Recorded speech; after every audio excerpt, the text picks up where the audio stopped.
Hey there folks, we're coming close to halfway through the box of Indomitus, but we're far from done. 5 more videos, 3 more weeks and a ton of models for me to paint in the near future. This is a marathon, but do I regret it? I don't think so. Today we'll be discussing the Indomitus Plasmancer and the sinister Cryptothralls, 2 Necron models that synergize together in a terrifying way. They are both stabby, shooty, skeleton terrors, so let's talk about them. Let's start with the Plasmancer. This eerie model with a chin rivaling the fanciest of pharaohs, floats above debris and, cloaked in a golden shroud, points menacingly at those who might oppose them. This miniature has some great details. From the plasmic lance that stands tall above the battlefield to the little boosters on the back to propel their floating body along, not to mention the strange files upon their back. Each deal simply adds to the miniature's strange and disconcerting look. I painted them up rather simply in a very simple colour scheme, primarily for speed's sake, though I must say they came out rather well. The shade and technical paints employed really bring out the model's various details in a way I'm rather proud of. This goes for the Cryptothrall that we'll discuss in a bit also. But for now, onto the rules.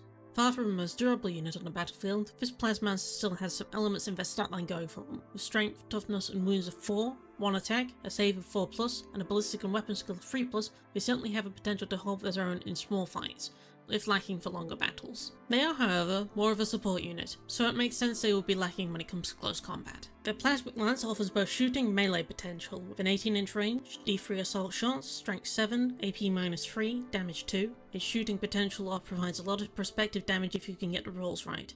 The melee version of the weapon shares the AP and damage characteristic, though with only 1 attack is less effective. Onto their abilities. Living Metal sees his unit recovering a wound each battle round, providing survivability, while their aura ability, Living Lightning, sees 1 mortal wound inflicted on any enemy unit within 6 inches, assuming you roll high enough. Their final ability, Harbinger of Destruction, really takes the cake though. At the end of the movement phase, assuming all conditions are met, this unit may target an enemy unit and roll 3 dice. Roll high enough and that enemy suffers a mortal wound per dice over the threshold.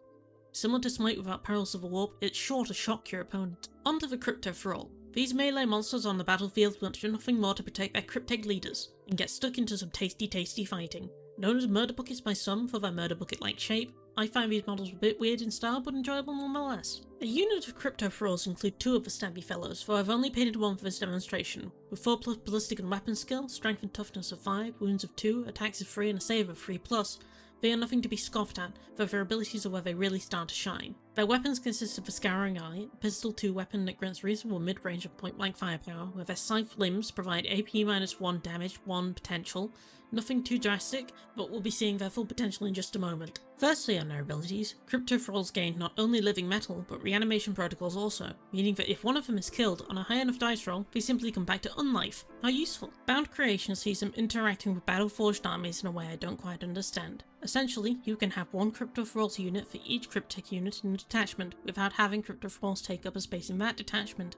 It seems useful at the very least. Protectors is an aura ability that ensures ranged weapons cannot target a cryptech if that cryptech is within 3 inches of a Cryptothrall unit. Useful for ensuring the less durable cryptech's survival. But finally, the ability I've been hyping up for this entire segment, Systematic Vigor. Systematic Vigor sees a Cryptothrall within 6 inches of a cryptech gain +1 to their weapon and ballistic skill, and not 1, but 3 extra attacks, turning these humble bodyguards into potential monsters on the field. With 6 attacks at 3+, they outmatch near anything else in this box. Overall, I love both of these miniatures. Eerie, detailed, sinister, eldritch, there are just so many words one could use to describe them. Sponge cake is another, though I don't feel it's very accurate.